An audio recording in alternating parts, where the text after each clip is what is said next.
And now, dear students, after we have talked about inscribed angles and central angles, let's talk about new kinds of angles and circles. And here is the interior angle. So as you see, the interior angle has the X shape, as you see here. So it is an angle whose vertex is not the center and not inscribed on the circle. Its vertex is inside the circle. That's why we call it the interior angle, and notice that it has the X shape. So ECB, ACD are two equal vertically opposite interior angles. ECA and BCD are also equal vertically opposite interior angles as well. Now, if we care about angle ECB, then its extension will give us two subtended arcs. The first one is EB and the second one is AD. Thus, the rule concerning the interior angle says that if the angle ECB is subtending two arcs, then it is equal to the sum of these two arcs divided by 2. Its measurement is equal to the sum of the measurement of these two arcs divided by 2. And here is a training exercise to apply the rule of the interior angle.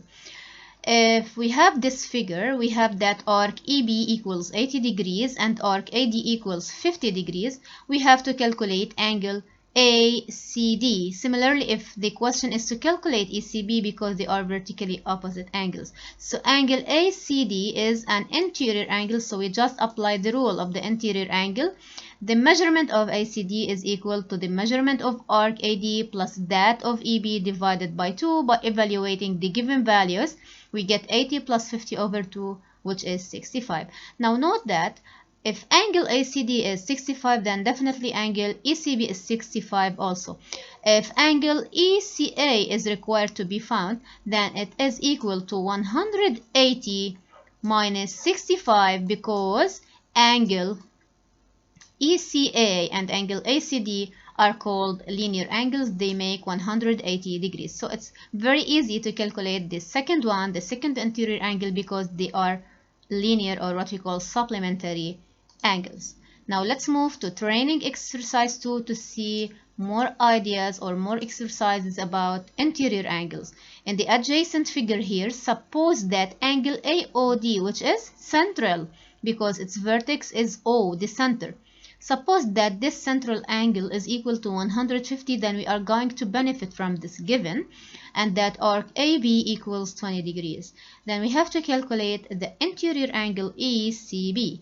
Let's see the extension of this interior angle. It's intercepting arcs EB and AD. So the arcs we need are EB and AD. Now we write the rule of the interior angle ECB equals to measurement of arc EB plus that of AD divided by 2.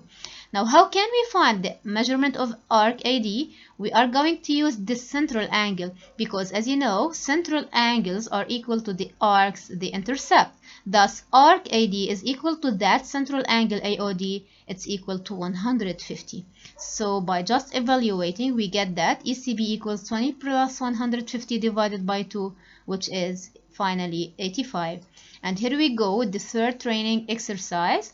In this given figure, we have that angle KEF. So we have this angle KEF is equal to 140 degrees.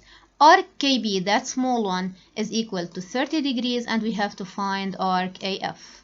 So arc AF and arc KB are related to the interior angle KEB. So we have to care about angle KEB. What do we benefit from the given? What do we benefit from KEF?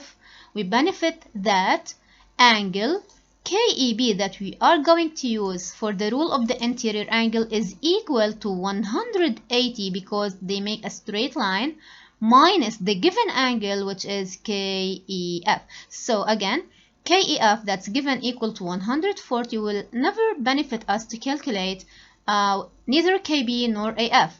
So we have to find KEB. To find KEB, we have to subtract 180 minus the given, that's 140, to get 40. And now we are going to apply the rule of the interior angle KEB. KEB equals to the measurement of arc KB plus that of AF divided by 2. Thus, we substitute the given or the required one or the calculated one, which is 40 degrees. It's equal to the given KB, that's 30, plus AF divided by 2. We just cross multiply. 40 times 2 is 80. Then AF is 80 minus 30, which is 50 degrees. So we may have the interior angle, and we may be required to calculate the arc itself. We just use the same rule and we make cross multiplication. Now in this slide we are going to talk about the exterior angle. The exterior angle has this form usually. It's also intercepting two arcs. Notice that there is a small arc and there is a large arc. So the exterior angle ABC here, notice that its vertex is outside the circle. That's why we call it exterior angle. It's equal to the measurement of the large arc minus that of the small arc divided by 2. Here order is important. We have to put the large arc before the small arc because we have a subtraction in the middle. So angle ABC here is gonna be equal to the measurement of arc AC minus that of DE divided by 2. Now training exercises on that idea. For example, in this figure, if we have that arc ED equals 20 degrees and arc AC equals 100 degrees, we need to find angle ABC. We just apply the rule of the exterior angle, that's equal to the measurement of the larger one minus the smaller one. So 100 minus 20 divided by 2, which is finally 40. So angle ABC is going to be equal to 40 degrees. In training exercise 2, in this figure, we have a tangent, as you see here. It's intersecting the circle at only one point, but also we still have two arcs intercepted by this exterior angle ABC.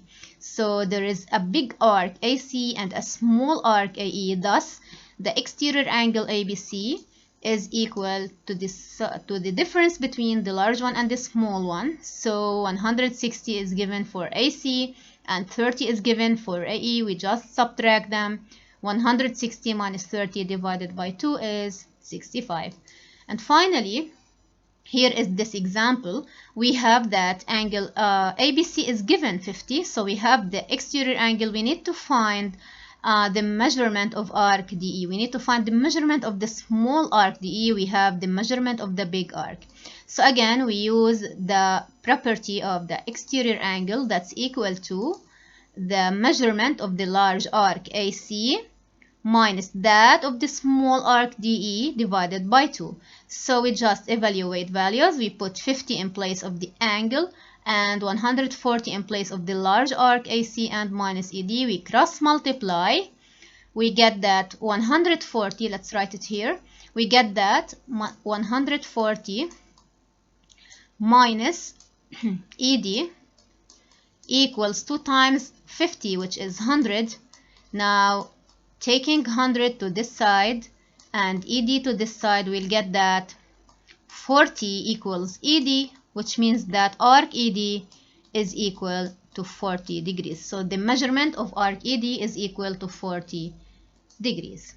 Let's talk about more properties concerning arcs and angles. And notice every time we are talking inside circles. This is the first property that you have to know.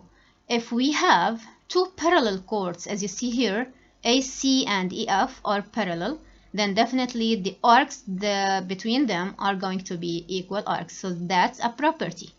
Okay, and the proof is very easy because, for example, if you join that, you are going to have equal alternate angles, equal interior alternate angles, because there are parallel sides or parallel chords. Then definitely, because this angle is equal to the half of this arc and this angle is equal to the half of this arc, then these arcs are double of these angles. For example, if this angle is 30, then this is 32.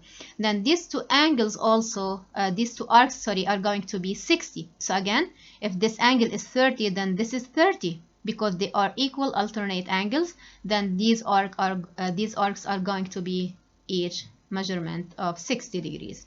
So that's a property. Another property, if we have that the chord AE equals to the chord CF, then the arc AE is equal to the arc CF. So equal chords subtend equal arcs. If we have that angle ACE equals to AFE, these two angles, the blue one and the violet one, are inscribed angles facing the same arc AE, then definitely these two angles are equal. So inscribed angles facing the same arc are equal. They are both equal to half of arc AE, then they are equal to the same value. If angle AFE here, again for the same property, angle AFE here is equal to half of arc AE, and PFE is equal to half of arc EP, and if E is the midpoint of arc AP, then definitely angle AFE is equal to EFP. And here CBA, that inscribed angle CBA is equal to half arc CA, and FEG is equal to half arc FG, then definitely if these two arcs are equal, then these two angles are equal. Halves of equals are equals. So inscribed angles facing equal arcs are equal. So as you see here, these two arcs are equal. Each one of these angles is equal to half the arc it's facing it. Then these two angles are definitely equal because the arcs are equal, and similarly for this case.